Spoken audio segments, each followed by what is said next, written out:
Hey everyone, welcome back to the Becoming Whole podcast. I'm your host today, Aaron Taggart, and today we're stepping into one of the most sacred and often misunderstood spaces in the recovery journey. What does it really look like for a husband and wife to check in with one another in a way that builds safety and not more shame, that fosters connection and not control? For so many couples walking through betrayal or disclosure, these check-ins can either become lifelines or landmines. And learning the difference can make all the difference. And that's why I'm so excited to have Lyschel Burkett with us today. Lyschel is the founder of Hope Redefined, a ministry devoted to helping women heal from sexual betrayal. She's also one of the voices on the Hope for Wives podcast. Lyschel is a certified APSATS coach and one of the most compassionate, grounded, and wise voices I've met in this space. I first connected with Lyschel through the APSATS BTRL training. That's betrayal trauma for religious leaders. And immediately knew she was someone we needed to bring on this show. She brings not just expertise, but empathy, and understanding that healing isn't about quick fixes. It's about rebuilding trust with truth and grace. Lyschel, welcome to Becoming Whole. I am genuinely so stoked to have you with us today. Thanks, Aaron. That is quite the intro. I really appreciate it. I really hope we don't disappoint. You know what I'm saying? Yeah, no, a lot of no pressure. That's right. That's Not right. saying, but just saying. Okay. Lyschel's also one of the funniest people I've met in this space. So I've really appreciated her sense of humor, which can be so great and in an area that feels heavy oftentimes. So, For um, sure. yeah. All right, Lyschel, would you, not all of our listeners would be familiar with you and some of the work that you do. Would you just take a few minutes to kind of share with them what, who you are and what you do? Yeah, I would love to. So, as you mentioned in my introduction, I'm the founder and the executive director of a ministry called Hope Redefined.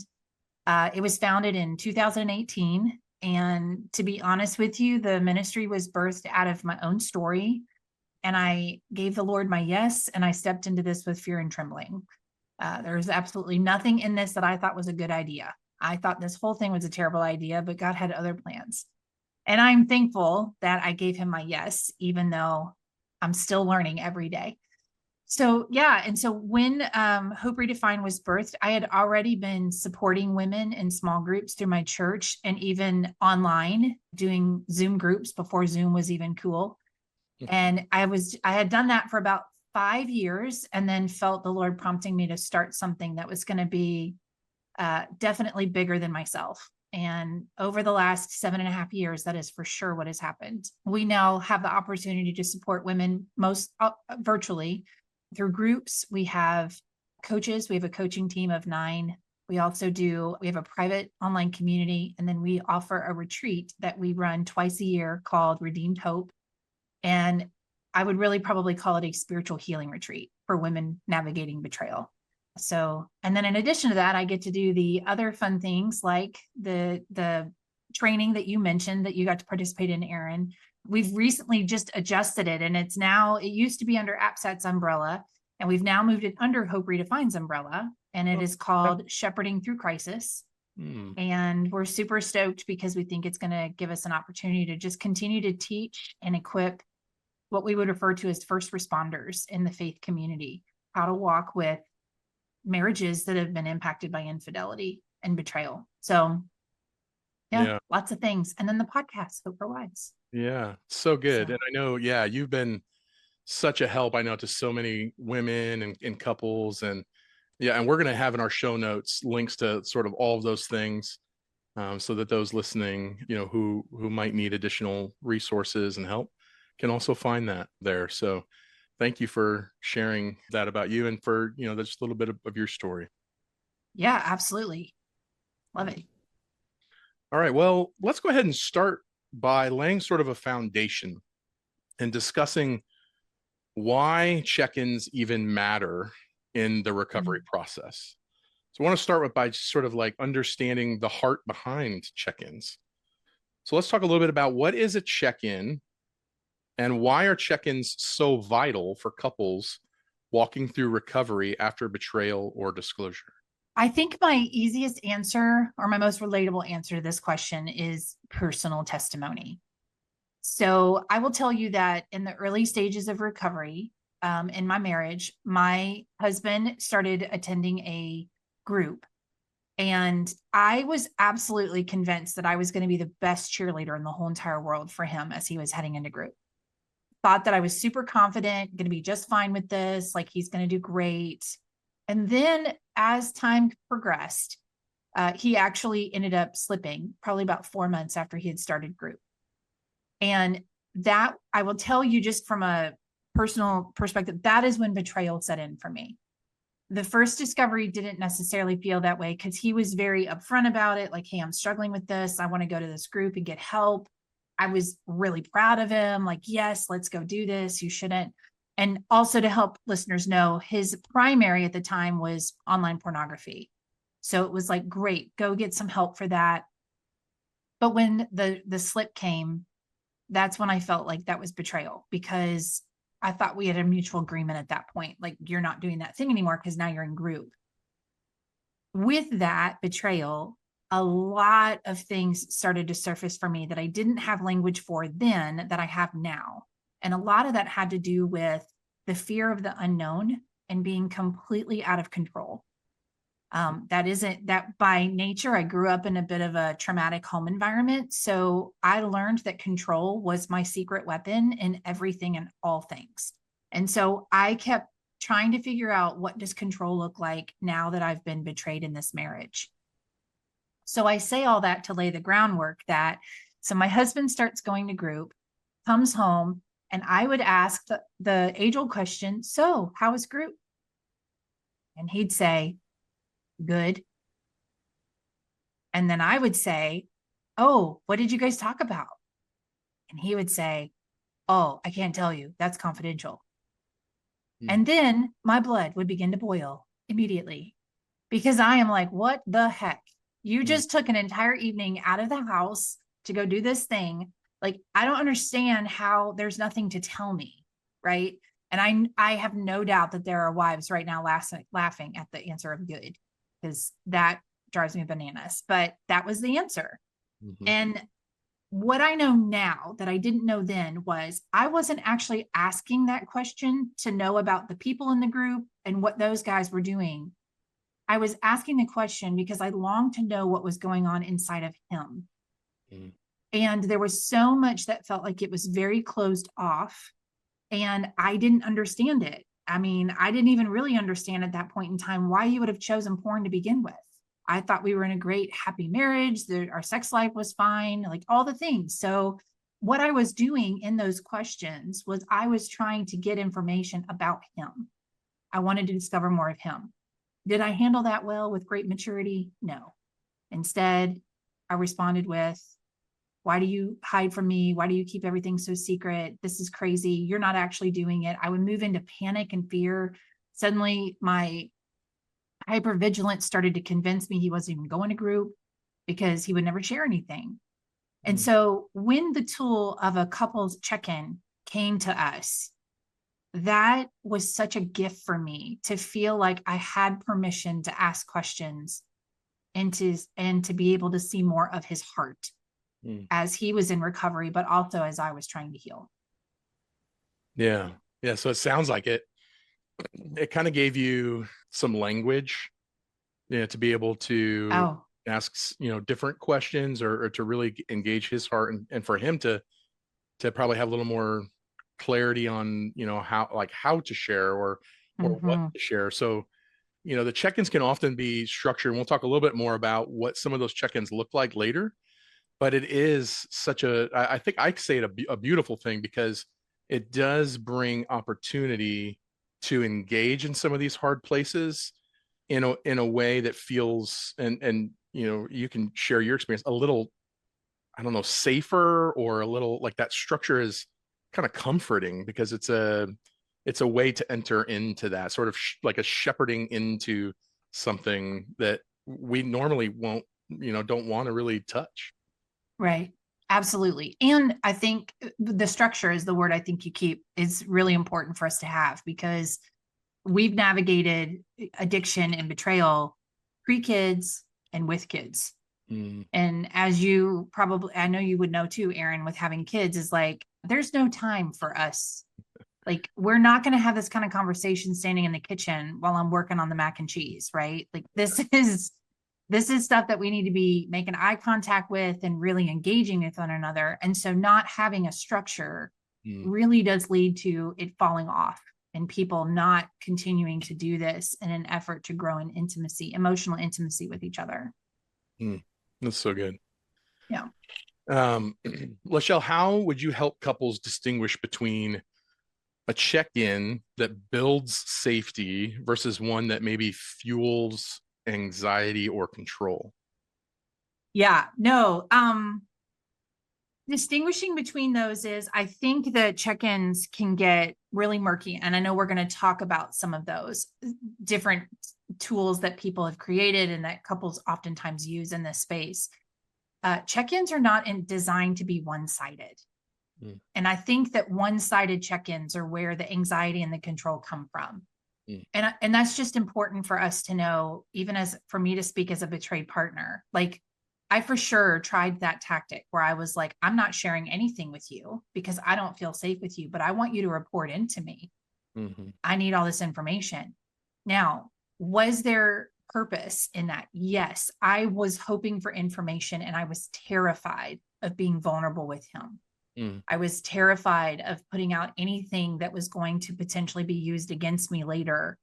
Or I was also really anxious about being emotional in front of him, because what I was learning as we were navigating this was every time I was emotional, it shut him down. When my tears came out, it was done, over. Yeah. And it was a disconnect. So understanding a little bit of the building blocks that come with this check-in process is really important in order to know, are we doing this to build safety, either together with each other or individually, or is this about anxiety and control? What would you say? I'm just thinking even right now, maybe a listener, who is in that anxious space, and maybe some fear, trepidation of entering into something like this, wants the information, doesn't want to be vulnerable. What would you speak to that partner? So what I would speak to her is that she's still entitled to information. It's not that she's not, and the withholding may have great reason. Like, if she doesn't feel safe in that relationship, there is a reason for that. And so part of this is, I would say, it would be an opportunity for her to get curious about what's not feeling safe. Okay, he doesn't feel safe. He doesn't feel emotionally safe. He doesn't, and maybe she starts to discover patterns or behaviors either that are connected to him or even attached to her childhood. Like, I know that I could say to you, I was so familiar with the men in my life, like adult parents, things that every time I would start to cry or get upset, they would shut it down and they would disconnect from me, right? They would walk away, a legit disconnect. And so there's also part of that I'm scripting out how this engagement is going to go with him, and really struggling to create space that he might show up slightly different. As he's learning more, I'm learning more. There could be space for grace there. The other thing is that I would advocate for her to consider requesting the check-ins in a different format, maybe. And I've had that. I support couples as they go through disclosure. And that's one of the tools that we use post disclosure, is we have them start doing check-ins via email. And the reason for that is not because we want to create disconnection, but part of it is because we're trying to slow both of them down in their processing and move them from a state of dysregulation to regulated, in order for them to communicate and start that process of reconnecting with each other. Tell me how things are going. And then me, like, if I'm the partner, then I have the opportunity then to respond again with questions that feel like I have worked really hard to figure them out. I was a really good BB gun questioner. If you are familiar with that, where it would just they would come out so fast you couldn't answer the first one because I already had 3 more behind it. So that type of structure and giving that a little bit of space really does help with that, hopefully building some safety for her and him. Mhm. Yeah, yeah, I know. Just because it is just such a complex, and there's so many like nuances in this process, Yeah. and I know like that BB gun, like I know like a betraying partner would maybe feel sort of like interrogated, or and so again there's that wall and that shut down, and so there's really this sort of posture and this heart that both the husband and the wife need to kind of come together with to be able to share and to receive. um Mm-hmm. what would you speak to that posture? I don't know if you name it, or just like what, yeah, how would you describe a healthy posture to enter into that space? Well, I think from a spiritual perspective, what we're really speaking to is humility Mm, and understanding that there isn't perfection going to be achieved here on earth, and it's not going to happen in our spouse either, from both sides. So humility and grace are probably the two things I would say have to be the clothes you put on to walk into a check-in. I think about let me think for a second. Heart posture. as you're thinking, can I just had this image as you're talking about, like, like the kind of cloaking ourselves sort of in grace and humility, and I got this image of like a hazmat suit. Like you wouldn't step into a highly toxic, like, and I'm not saying this is necessarily toxic, but there can be some of that. But just that imagery of wearing something in a way that's sort of protective, and also just like knowing that, hey, I need this in order to enter into like this thing, right? So like this hazmat suit, but not in a negative way, but in a this protect it's a protection. Like you literally can't deal with the stuff that you would deal with it without a hazmat suit, right? So Mm-hmm. like I don't think you can really deal with this without grace and humility. And that doesn't mean other things don't creep into this or try to rear its head, but I think that heart posture of grace and humility is I think just a I think that's a beautiful picture of what this kind of takes, to do well. Mm-hmm. It's interesting because in our one of our groups we do on boundaries, we use the hazmat suit as an example of boundaries. Really. So I'm curious, like I'm like, oh, that really is a great visual and picture, because it is appropriate for us to still have our emotional boundaries, Hmm. physical boundaries, etc., even in a check-in. So that's fun. Hmm. Um, the other thing I think, so we talk about grace and we talk about humility, and I do think there's space for curiosity Yeah. instead of judgment. Like, right, those are the opposites: curiosity versus judgment. Mm, And I think that is an opportunity for both sides. Like I keep playing this like fictitious check-in process in my brain as we're talking about it, and it's like I can see him getting anxious and nervous that he's not going to say the right thing.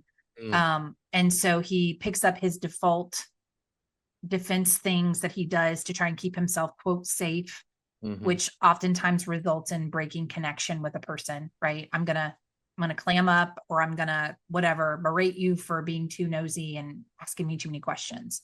And Mm, you've got her who's, I'm desperate to know this person who's sitting across the couch from me, but also I'm terrified that he's going to give me more information that's going to hurt. I don't know if I feel so raw. I don't know if I'm ready to hear that he had a slip today, or mhm, that there was a relapse or temptation, or like, I just don't know if I can handle all that information. And so it's a bit of that grace and the curiosity for both of us to say, okay, the husband would be able to start to grow in that understanding. Like, she's just as scared about being here as I am. mhm, And it's a mutual experience versus, but they just look different. mhm. Yeah, I love that. I use the phrase all the time with clients about cultivating curiosity, Yeah. because it's something that doesn't just happen. We really have to, I think, learn how to do that, and a lot of times that comes from maybe working this out in groups or in coaching or with a CSAT, but to be able to begin, yeah, to kind of almost, yeah, have, it's almost another way forward too, because then not only am I sharing, but I can be curious more, for, for my wife, and for, and be more empathetic and grow in empathy. So I think that cultivating curiosity also enables more empathy. And so I totally see that on both sides, the curiosity around, just being able to ask each other questions that aren't necessarily interrogative, but like, trying to get at some of the heart things, and maybe some parts of this each other's stories that are coming into play, and not either one maybe not even really realizing it. And I think Mhm. curiosity can help kind of take those conversations into some of those places. Yeah, absolutely. Mm.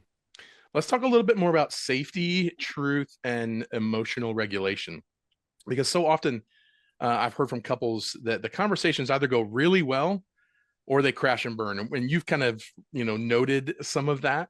So let's talk about some of this middle ground and how to hold safety and truth together. So, how can a betrayed spouse express pain or ask for reassurance without feeling like they're too much? Oh man, whew, that, that's got layers, It, Aaron. it is. It is a little layered. You can roll up your sleeves if you need to. I know.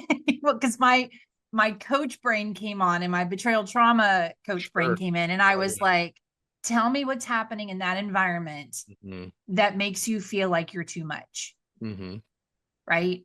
Because that's probably the place to start, which could be that the way he responds to her pain when she shares pain, if his go-to is disconnection Mm-hmm. or blaming her for her, all of that stuff makes me uncomfortable, stop doing it, however he communicates that, is going to make her feel like she's too much, Oh, right?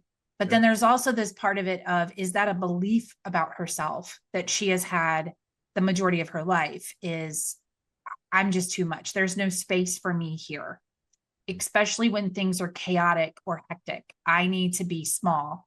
And so expressing my pain or asking for something from somebody is not something I would naturally do, because all of that is risky, Yeah. right?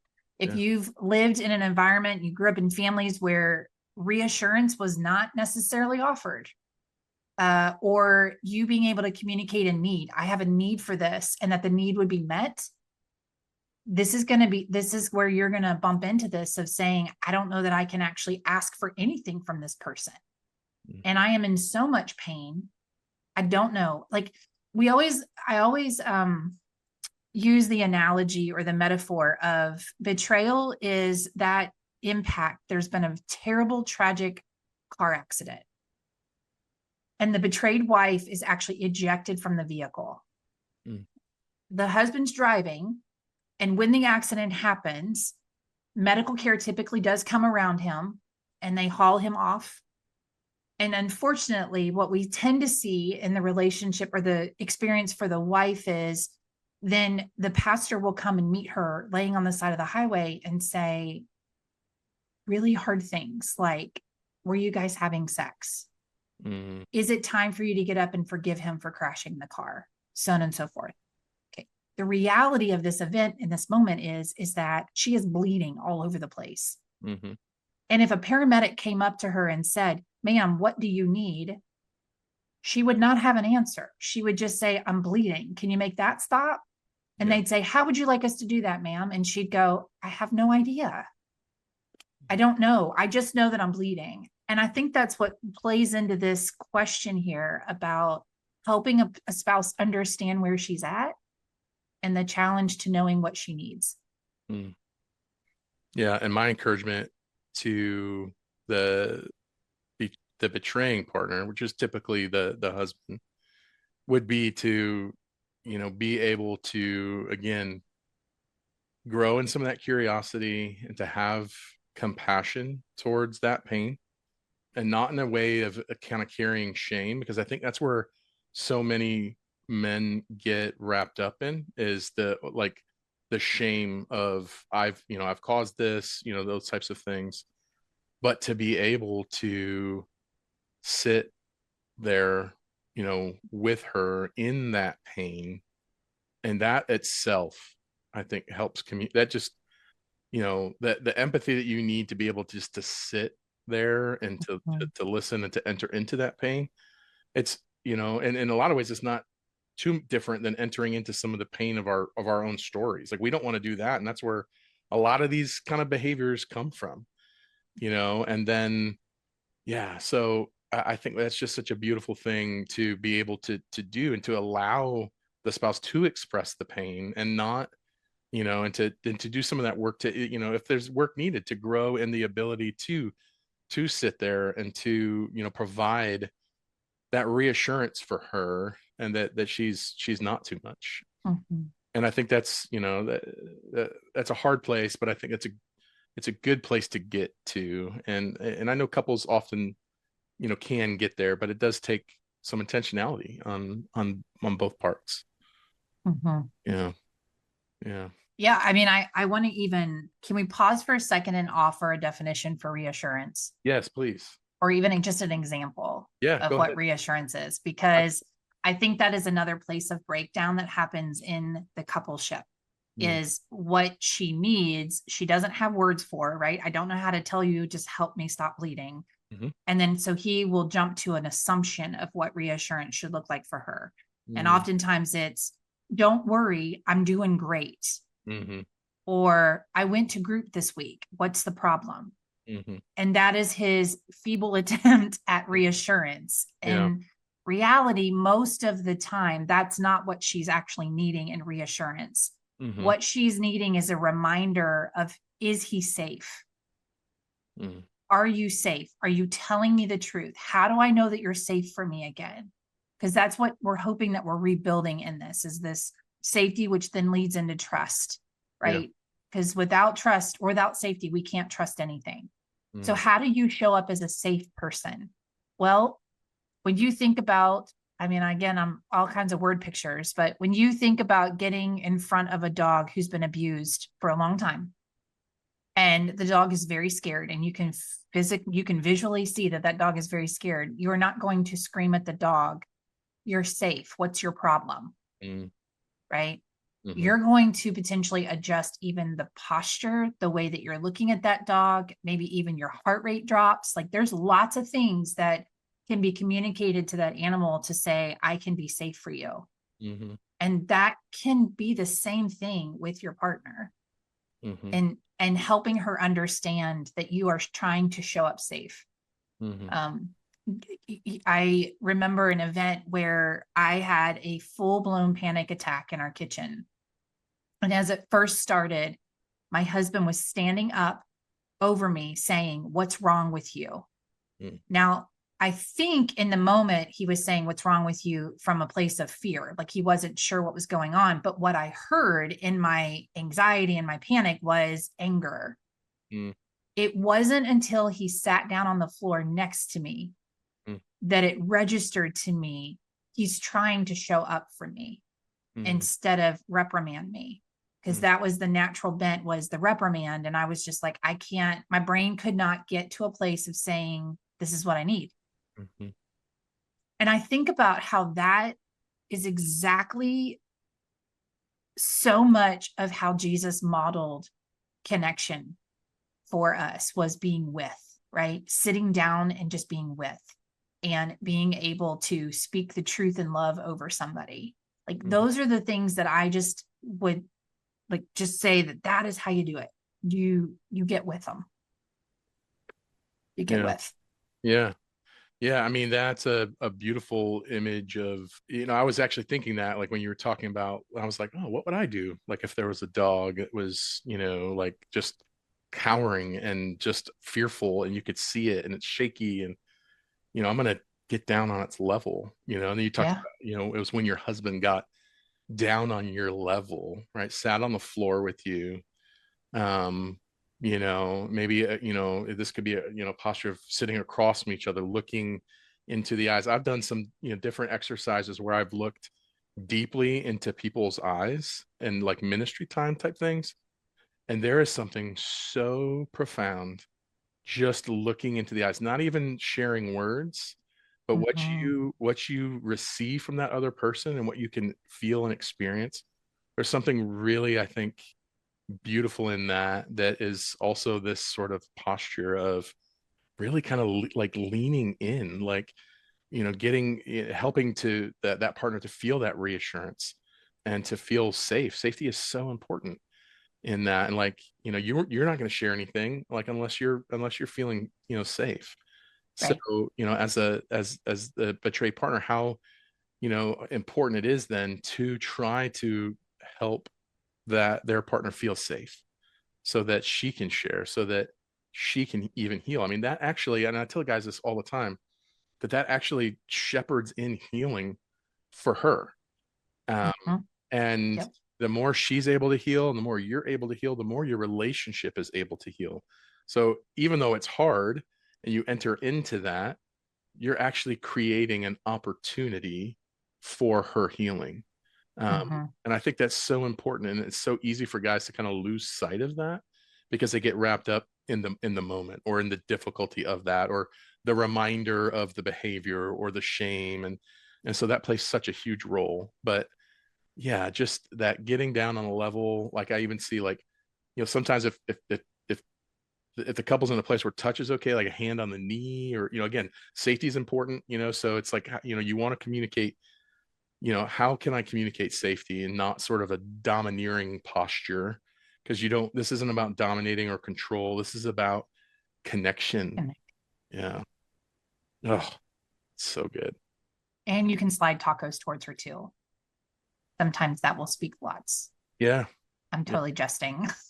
I'm just thinking about that dog and like sliding a dog bowl Yes. across. Oh, Just put tacos on a plate, oh, slide yeah. them towards her. Here, have this. Oh my gosh. So also, I guess in this too, I'm hearing a little bit about, there's even a timing element. I mean, you mentioned like, obviously when things are going on, like you're not having these conversations, on the quick, or hey, like I'm running so and so to practice in 30 minutes, let's, knock this check in out or let's do this thing. It's like no, like you need like your full attention and time because there are, and again we'll get to some of these in a minute, but there are sort of quick check-ins and then there are more lengthy, really deep heart level sort of check-ins, and you just don't know like how much time sometimes those might take. But I think there's so much fruit that can come out of those, again talking about the those invitations into creating safety and healing and how beautiful that can be. So timing I think is important, and it's important for couples to help discern sort of when and so I guess that gets into like maybe frequency of check-ins. When is it a check-in healthy versus maybe too frequent, or is that a thing? What would you say to that? I would say that it's really important for you to understand the goal of the check-in. So like you just mentioned the, quick, hey, we got 5 minutes before I take Jimmy to practice. Let's go do this. That would probably for a lot would translate like we're going to check the box. And that means we're like checking in with somebody who's being our accountability person. Maybe it's a coach or a counselor who's assigned this to us. Mm-hmm. And so we just want to make sure we get an A on our homework. Mm-hmm.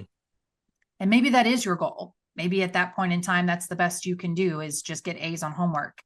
But I do think it's important for us to step back and go, okay, what is the purpose of this? Why are we even being asked to do this? Why would we want to do this? It's hard. I don't want to. So it's really always critical for us to get back to the why and the purpose. Mm-hmm. Um, but okay, you asked how often the frequency of check-ins. Yeah, healthy check-in Hmm. versus is can it feel unhealthy to check in too frequent? Yes, it can actually. I have seen it, unfortunately. I have had situations where a wife is in group or coaching with me or something, and she continues to talk about how they're doing a check in every day. And she feels like she's like Alice in Wonderland. She's perpetually falling down this big tube of Mm-hmm. crazy chaos because she's being re-triggered over and over again. Mm-hmm. Or I've had the situation where the husband or the betrayer decides that he's going to text her every time he feels triggered in the name of check-in and being transparent. And that does not feel healthy. Mm. And it doesn't necessarily mean that it doesn't need to happen. It just may not need to happen on that frequency. So I do think that frequency is personal based on the coupleship. I think Yeah. it needs to happen. I would I I would always encourage you to overplan versus underplan, because over planning means that you're going to potentially get a good solid 2 check-ins in a week versus, oh, we only do it on one time, and then all of a sudden that's the night Jimmy's vomiting, and Mm. we can't do it. So I think that 2 times a week is really great. And then as you guys continue the work, you may start to find out and discover that check-ins have become a natural part of your flow. It's the Mm. way you connect all the time. And I'm talking about somebody who's maybe been doing these for a year. Hmm. Like all of a sudden, this is just the language. This is how we talk to each other now, is very transparent and giving each other information. But when you're in the beginnings of this and you're trying to start this reconnection with each other, I definitely say at least 2 times a week. Some others, if you're working with professionals and they advocate for more, I say consider it. But again, also being really mindful of what's the purpose, what's the why behind this. Yeah. No, I think that's so good. So helpful to kind of frame up, the reason for it, the purpose for it. And again, I think, the more that this can happen, the more safety that, can come out of that. The more Absolutely. Yeah. the husband can display, behavioral truth, which builds safety as well. And so, and then I love what you said too about it just kind of becoming, sort of habit or natural in a really beautiful way, that this is just, it's because of that intentionality and entering into some structured conversation, you find yourselves connecting in a deeper way than maybe you ever have, on which is crazy to think about. Mhm. But gosh, like and I've seen that in couples too, who are just in such a different place, and the communication, like the check-ins and what was sort of birthed out of that, it just becomes this beautiful, deeper connection than they, emotional connection than they've had, maybe their entire marriage. Mhm. Absolutely. I've heard it being like one of the greatest gifts coming from betrayal Mm. is the connection and the check-ins that they've experienced with each other, because it took them to a whole different level of intimacy. Mm. Yeah. Right. We kind of get it as a culture. We get sexual intimacy. Mm. If we're Christians, we might understand spiritual intimacy, maybe. Hmm. Right. But this is like an emotional and even intellectual intimacy that's like, oh wow, this is really rich. Yeah. This Yeah. is And so, great. yeah, and listeners, I hope you're hearing us. Like, these, yeah, we understand these can be kind of scary to enter into and to begin, but also just the beauty that comes from doing this over time, especially as you're both, um experiencing, hopefully some healing in your own ways, and what that brings to this check-in can really create that deeper emotional connection. And, just thinking about the intimacy pyramid, and then, like, that's bringing safety, and safety leads Mhm. to trust, and to, to vulnerability, and to intimacy, like just deeper levels, like throughout your entire, relationship. And so, check-ins are meant to be helpful, not harmful. Again, this is about connection. It's not about control. And how, like, if you both come in with that posture, how can I connect with her? How can she connect, or can I connect with him? Gosh, like, it just sort of transforms that, or has the, ability to be able to do that from kind of the onset. And so let's get into some of Mhm. the practicals. Okay, we talked Okay. a lot about some different, check-ins and things like that. What does a healthy check-in actually look like? Well, I think it's really cool. We've got so many really smart people in the community of healing and recovery now. And Yeah. so many of them have come up with different acronyms to make it memorable and give us the ability to follow the structure. So you'd mentioned that already, that, what there's a structure to it. I think also a healthy check-in should have some understanding of like ground rules.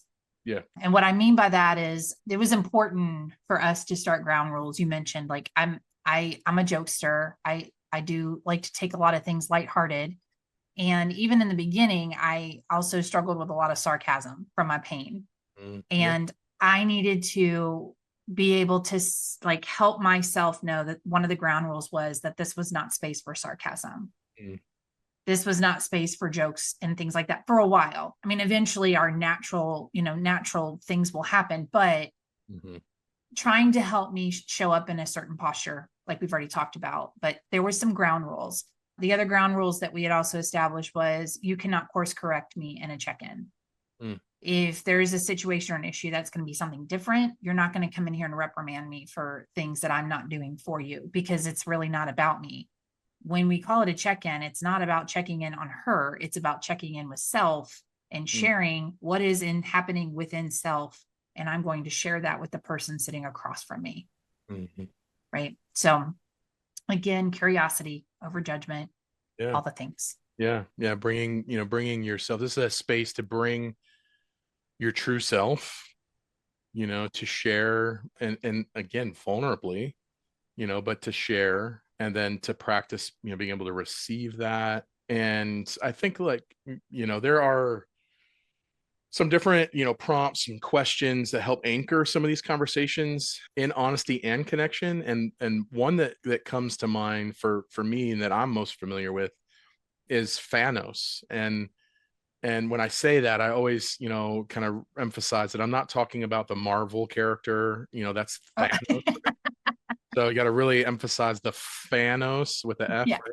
right? Fanos. And this comes, I believe, from some of Mark Laser's work, Mm-hmm. which again, just, so helpful in, the work that he had done in sort of this arena. But Thanos stands for feelings, affirmation, needs, own or ownership, and sobriety. And I'm going to add a little bit to that in a minute, but so I just want to walk through this, and then you can share if there's a like a different sort of posture, one that you guys use or you're familiar with. But so feelings, and again, this check-in is actually designed for both to share, and more of not the checklist kind of, oh, okay, we checked in, but this can be a shorter one. I think it's designed to be a little bit shorter, but that doesn't mean you can't sort of revisit it.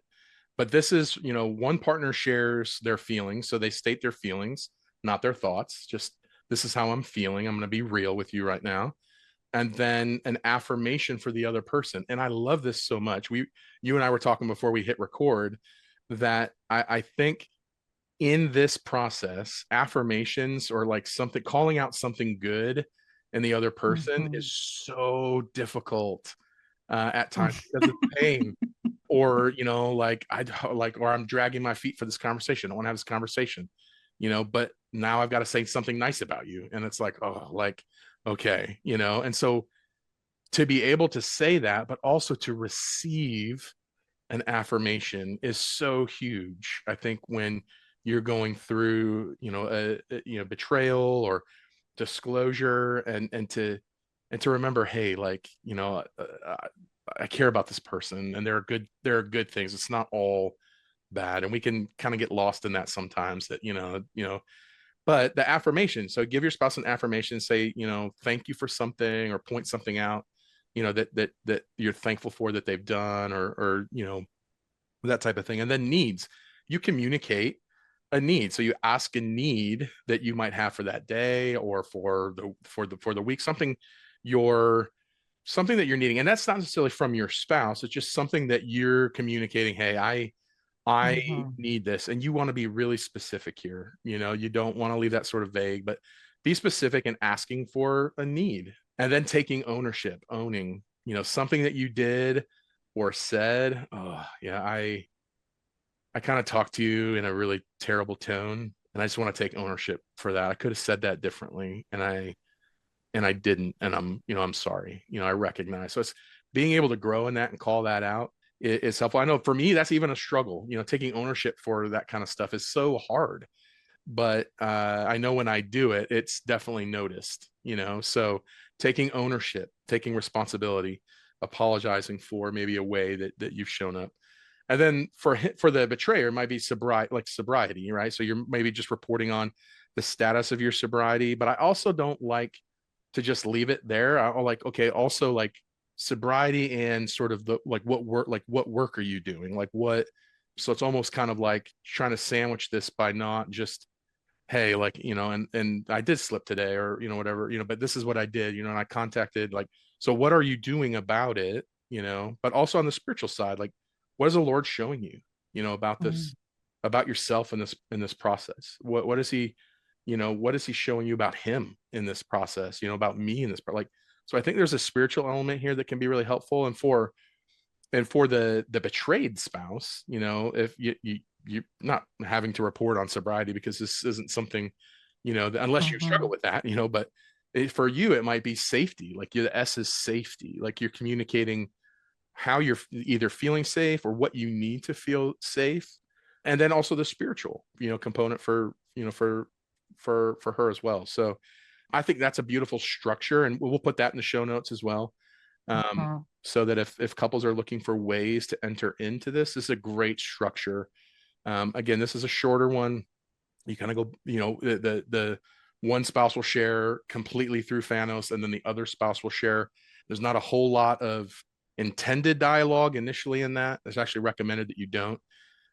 But then there are pieces later you can come back to, hey, you said you needed, this, like, how can I help with that? Or how, so there's obviously opportunities to come back to that. But I think the heart of that check-in is to be able to authentically share with one another, to at least be able to enter in, and especially if this is early in the process. This is such a Mhm. helpful way early in the process to just begin getting into some sort of pattern, 2 times a week, once a week. I like how you said it earlier, kind of over plan.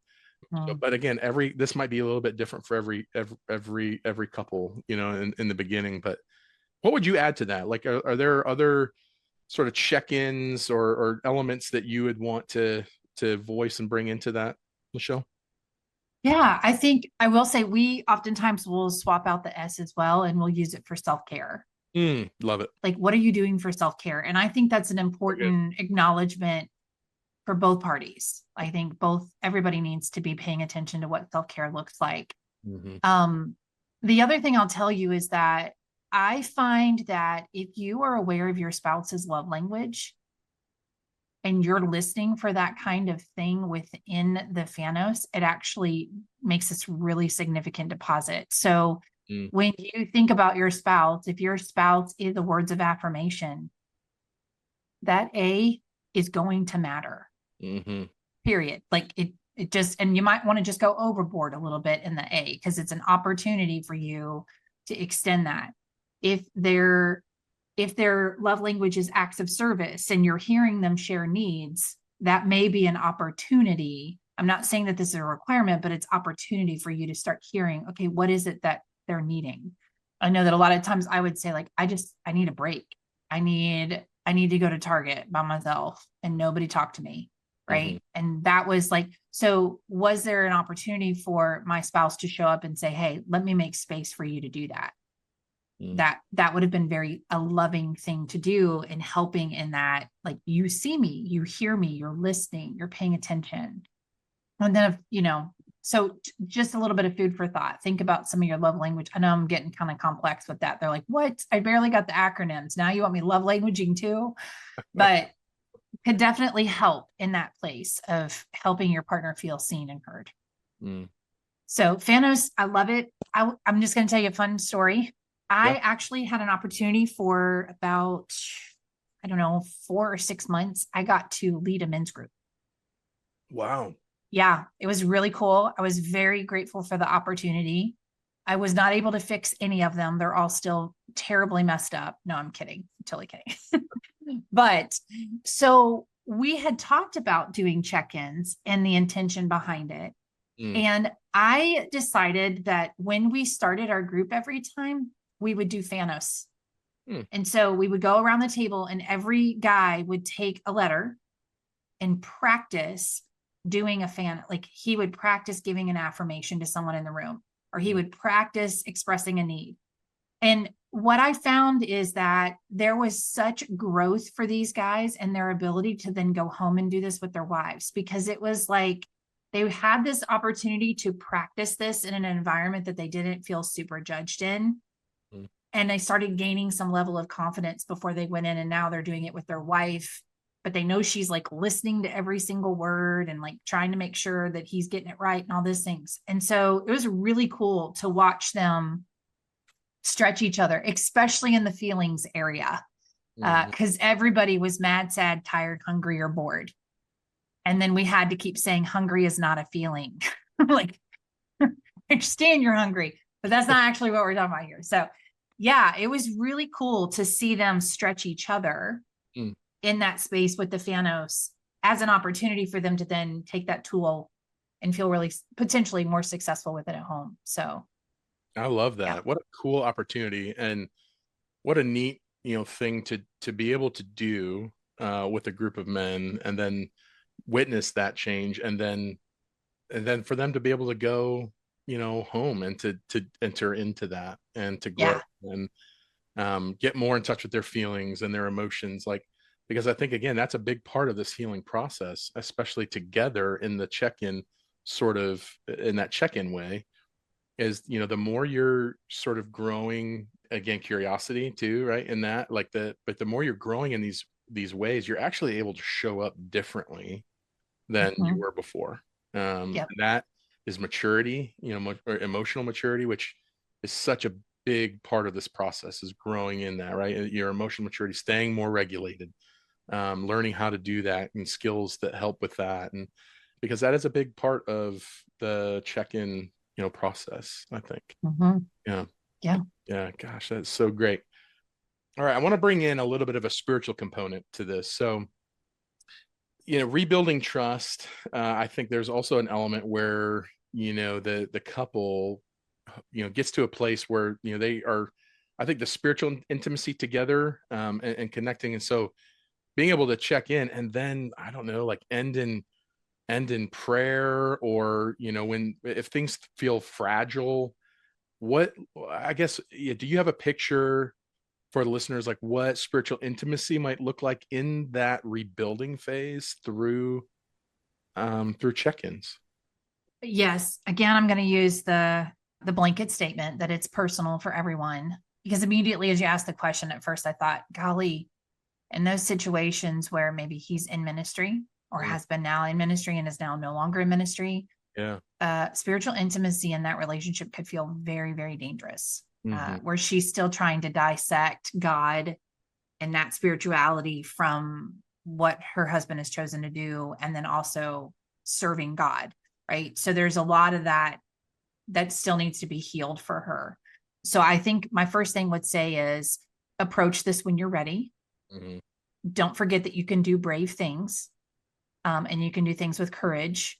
Yeah. So it may not feel super comfortable at first, but once you start to sense that, I would encourage you to follow the Spirit's leading. If it's like, hey, we should probably start praying together again. Mm. I think that there is a real opportunity here. What I tend to hear is that most men are not spiritual leaders in their home, Hmm. which is very unfortunate. But so I think that this is also a way for us, for men, to be able to start understanding or start leading in that way Hmm. spiritually, coming in, asking for permission to pray, or how can I be praying for you this week? And then following up on that. I mean, it may start with he asking that question, how can I pray for you this week? And she shares something. And then at the next check-in, he's like, hey, I've been praying for this. Tell me how it's going. Hmm. I Mm. mean, you want to talk about what Mm. you actually wrote it down? Like, I would feel so seen if that happened. Like, what? So, but being able to even start with small steps, like, it doesn't necessarily mean we're just going to get down and take communion and pray our guts out for an hour. Yeah. That just may not feel safe. Mhm. And it could be something that you grow to and Mhm. grow into, is how can you still create spiritual intimacy even if you're not physically praying together? Mm. I think the other thing that we do naturally a lot of times among our believer friends is we'll share things that God is saying to us. So, like you had mentioned, the S being for spiritual, I think that could be a great way to integrate some of that too. Yeah. Yeah, and that brings up another good point too, just even, like, bringing community, groups, mentors, ministries, close people to support couples who are going through this, without replacing that sacred work between them. So there's this personal element for the couple, but then they can also, there can be this other spiritual element, the external, that kind of either speaks in or comes alongside and helps, but doesn't replace that, Mhm. that connection. Because I think when you do get to that place, I think you're right, man. Like I just you shared this prayer. I've been praying for you. I'm checking in now. How has that been going? What is like, what is the Lord showing you? Like, what is, and you're right. I think there is like, that's for me, that's like, okay, there's some behavioral truth in that. Like, I'm following up with something I said I was going to do. And I'm telling you, like, the more you can do those things, the more that does help kind of, create a safer environment, just a safer feeling, for the betrayed spouse. And so that's critically important. I feel like we could go on and on and on No. and talk so much more about a lot of these different things, but I'm going to try to wrap this up, and I want to ask you one final question. And that is, what words of hope or encouragement would you offer to a couple who feels like their check-ins keep going sideways? Mm. Well, the hope I would say is one, I'm really proud of you for noticing that your check-ins are going sideways. Mm, I think that that is really important because still paying attention and going, wow, this doesn't feel like it's working, but you're not checking out. You're not putting it off to the side means that there's still something in there that you're longing for, either one of you. But I think there's an opportunity for us to step back and kind of do an audit on the check-ins. How are they going for us? Why are they working? Why are they not working? I have had couples completely eliminate the in for a season because the wife is so conditioned to care for the need mm, that regardless of what he said, and he would preface every time, I'm not telling you this because you have to fix it, but my need is, and then he would tell her and she would still try to pick it up. And mm, it was like, no, wait, that's still his to own. So there was still like areas of healing for both of them. Her trying to say, I'm not responsible for all of this. mhm, Me tending to every one of his needs is not going to keep him sober. Right. mm, She had her own work to do about creating that space between the two of them and knowing that he can be in charge of himself. And so I think that even just in that audit, being able to say, okay, what is actually, where are we blowing up? I mean, are we blowing up every time you share a feeling? Because I take your feelings very personal. When you say you're tired, I immediately write a narrative in my brain that you're tired because I couldn't keep the sick kids out of the bedroom last night. And so you were up too, or like there's a lot of like false sense of responsibility that we can carry for another person's feelings. mhm. So just kind of paying attention to where are those bombs going off. And maybe that's where you start to seek counsel from group members, mentors, or ministry support about, okay, this is where we keep getting hooked and we Mm, get caught up, and asking them, like, help me understand, help me brainstorm around other options. So it's not about completely eliminating it because it got hard. It's about revisiting it and saying, okay, this doesn't work for us now. And we're grown up. I mean, it's like I think about my boys. I have a 13-year-old son now. Well, he's not riding a bike with training wheels anymore, right, right. right? But he needed them. I mean, like for like a minute, but he needed them for, to get started. And then it's like, okay, I don't need that anymore, but I need something different. And that's still the same concept. Like you're growing. Yeah. And the sooner we fall in love with the idea that we're in process Mhm, forever, mm, not like 6 months. mhm. I hate that when I have to tell a betrayed wife when she says, how long do we have to do this? And I give the nice, well, it's a process. I'm not really sure. Yeah. What I have failed to mention is I've been on it for 18 years. So we're all in process. But if you start to even look at this tool as something that can grow with you and progress, I think you're going to find a lot of success that way. Yeah. Yeah. So, That's really good.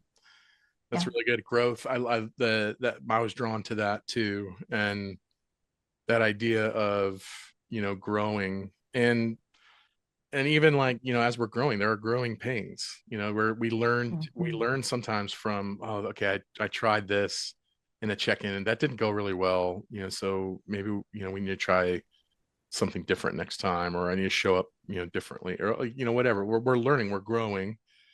constantly growing, and yeah, so I think that's a good word for that. It's just it's growth, Mhm. and it is a process. It's ongoing. It's an ongoing process, and that's okay. And don't be afraid of that. But like you said, I think embrace that this is a process. And again, I think wearing the cloak of grace and humility and curiosity and compassion over time, um, Mhm. can really make a difference through this. So, Yeah. gosh, oh, what a important conversation. As we wrap up, I just want to give you an opportunity, Lyschel. Is there anything from Hope Redefined that you're excited about that's coming up? Or I know you mentioned some things at the beginning, and we're going to put those in the show Mhm. notes, but is there one thing that you want to take a minute just to kind of highlight or elevate the related to your work? Always. There's always fun things coming with Hope Redefined. But I will say before I forget, we actually created a free PDF for your listeners on doing a check-in audit. Mm, So it's just some open-ended questions that help you kind of revisit how are we doing in a check-in? What are things we can adjust? So it could be a document you take back to your mentor or coach, use it with them to talk through it. Maybe the two of you, if you feel safe enough to sit there and do it together. So if you want to access it, you can go to our website, and we made a special page for it. It's hoperedefined.org/podcast friends. mm, And so just you guys are our friends now. So podcast friends, and you can grab it. It's free PDF for you guys. So yeah, but things that are coming out of Hope Redefined, gosh, there is so many fun things and so many important things that we're looking for 2026 from an angle of trying to continue to expand the resources and making them available to our partners and women who reach out to us for support. So probably one of the things that I'm most excited about is we're actually looking at adding a third retreat to our schedule for 26. And it's going to be our retreats are small to begin with. We only take 18 women, mhm, but this third one we're going to add in will potentially only take 7.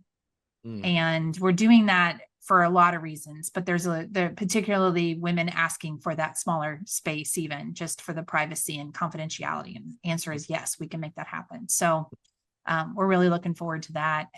And then still doing the shepherding through crisis training. I'm really excited about being able to offer that multiple times next year. So Yeah, that's so awesome. And I don't, yeah, if anyone's listening and I'm just telling you, I grew so much just in the work that I do and being more partner sensitive going through that training when you guys did that under AppSat. So I love that. I would tell everybody to take that.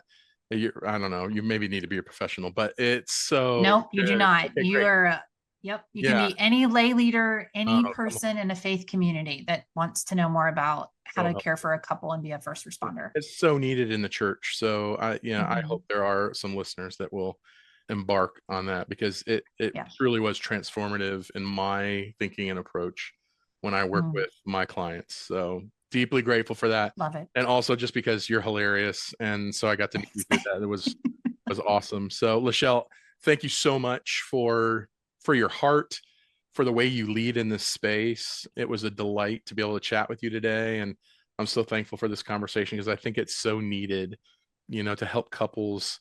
What a beautiful way to try to help couples heal in this Mhm. in this space. And so hope redefined, just hope in general.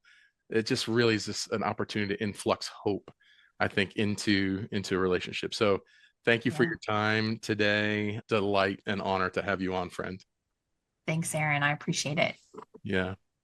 And so, friends, let me just reiterate that you can learn more about Lyschel's work and by visiting hoperedefined.org. Again, they have incredible resources. We'll have some of that in our show notes as well. But let me pray as we wrap up today. Father, we are so grateful for your presence in the hard and holy work of healing. You're the God who restores what's been broken, who speaks peace where there's been fear, and who teaches us to love as you first loved us. Lord, for every husband and wife listening today, for those still reeling from disclosure, for those rebuilding day by day, would you meet them right where they are? Teach them what it means to check in, not just with words, but with hearts that are open to truth and grace. Help them to listen without defensiveness, to speak without accusation, and to see one another through your eyes, beloved, chosen, and worth redeeming. When shame whispers silence with your truth, when fear rises, steady them with your peace. And when hope feels fragile, breathe your life into their love again. Jesus, thank you for showing us that reconciliation is possible because of you. Make these couples living testimonies of your faithfulness and the healing power of your spirit. We entrust every story, every struggle, and every step of restoration into your hands. And in your name, Jesus, we pray. Amen. Amen.